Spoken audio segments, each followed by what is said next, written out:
What's up, folk? What it is? The other day, I met a woman.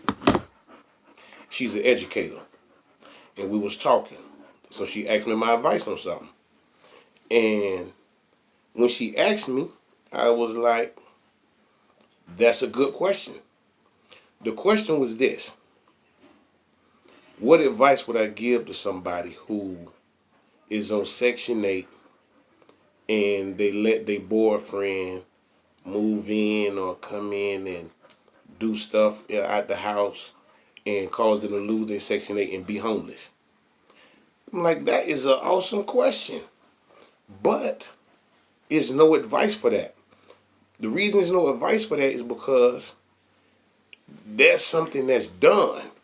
For that particular scenario, the best advice, the best advice is to do not do that at all. Don't do it. When you're on Section 8, most likely your life is on a downhill trajectory. Most likely. But when you're on Section 8, it puts you in a position that you can come up. Like you could, if you do it right, you can really manifest a good life out of that.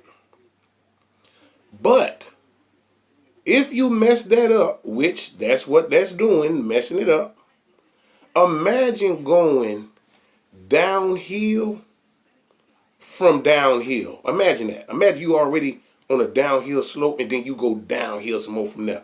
That's how that is. You'll go so far down, it'll be too hard for regular people to fix. When she was telling me about the students in her class and they be homeless and them and their parents be sleeping in cars, I'm like, what? Like, I wanted to get up and go and do something, but that is a problem that's too big for me. I can't fix that.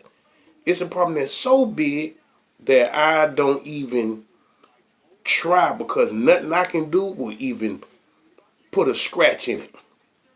The best advice is, even if you in the middle of doing that now, like you got Section 8 and you got a dude living there and he thumping at your house or whatever going on, you got to stop it because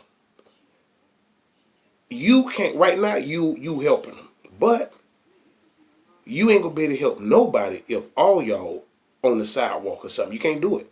Section 8 is equivalent to somebody taking care of you. Like they taking care of you and you pay little to no money to be there.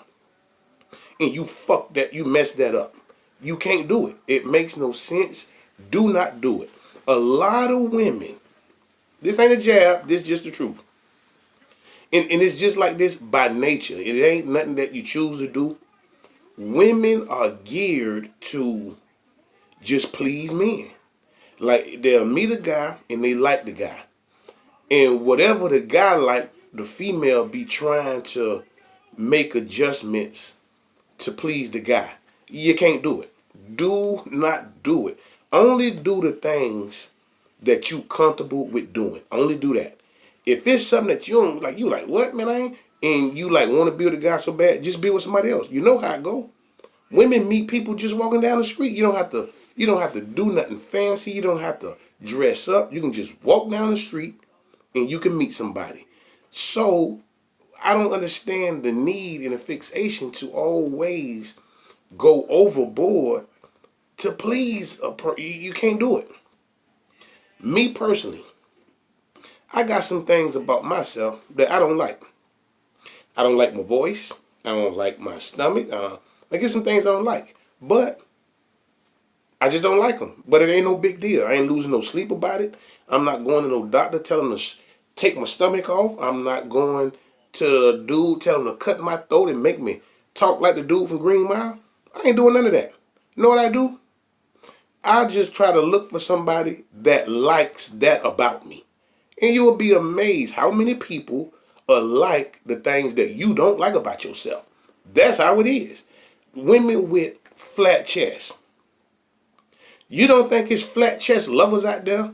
Flat booty lovers? Look around and notice when you out in the world, Pay attention to all of the different things that you see. You will see a person with one eye. You will see a person with no legs. You will see somebody in a wheelchair. You will see all kind of stuff, and you will always see these people have them somebody that love them dearly. You ever been in a Jamaican club? You will see a 400-pound woman, and it's a dude that'll kill you dead over. That's just how the world works. Whatever it is about you is somebody that loves that about you. And that's it. You don't have to put on the hits. You don't have to go and get cut up or nothing. That's just how it is. But anyway, not trying to veer off the subject. The point of the matter is, if you on Section 8 and you are in that situation, it is best that you do not mess that up. You milk it for all it's worth. You save your money. You try to do the best you can. And you try to stay moving up from that. For people that have messed it up, it is a program called the Heart Program. Heart like what's beating in your chest. It's called the Heart Program. This program is for people that was on Section 8, messed it up, and they homeless. That's how it works. That has to be the scenario. You can get back on Section 8, like it's a second chance. Like they offer you a second chance. But before you Google it, before you look into it, before you do anything, the first thing that you should do is mentally fix yourself and get your disciplines in order. Get strong enough to resist any cool guy, anything that turns you on about a person, and you want to be pleasing. Get your discipline up and be ready and be able to say no to everything that you don't want to do. Anything that jeopardizes your livelihood, say no to that. Because your everyday life is far more important than whatever good times you have in those 15 minutes, 30 minutes, hours, weeks, whatever it is. Your everyday life, the longevity of that, it outweighs whatever fun you have with a guy. And look at your history. How often is it that you be with somebody for however long? You probably don't even know this guy. You probably know this dude 6-7 months, maybe a year. That's not long enough to be investing your future into that. I ain't saying don't help them. I'm saying do what you got to do. But you always come first before anybody. You are always first. Never ever put, and this is for everybody, even men, like, never ever put other people in front of you when you see that they don't deserve to be there. Everybody must earn their place in life. If you just met a person, what is it about this person that'll make you risk your entire future of you and your kids? You making decisions for your kids based on this dude because he got some gold teeth or whatever it is that turn you on about it, whatever it is. The only way you do that is if he's so straight, his situation is so official that no matter what happened, he snap his fingers and everything is fixed. Like it's no problem. Like none of that matters. He do whatever he want to do. If that's the case, then go for it. But you need to know that that's the case. And basically, just don't do it. Like, just don't do it. Think about you first.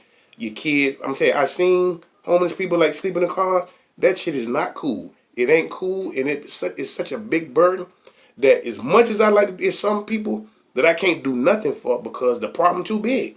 Like, I can't fix certain stuff, and other people that's around can't fix certain stuff.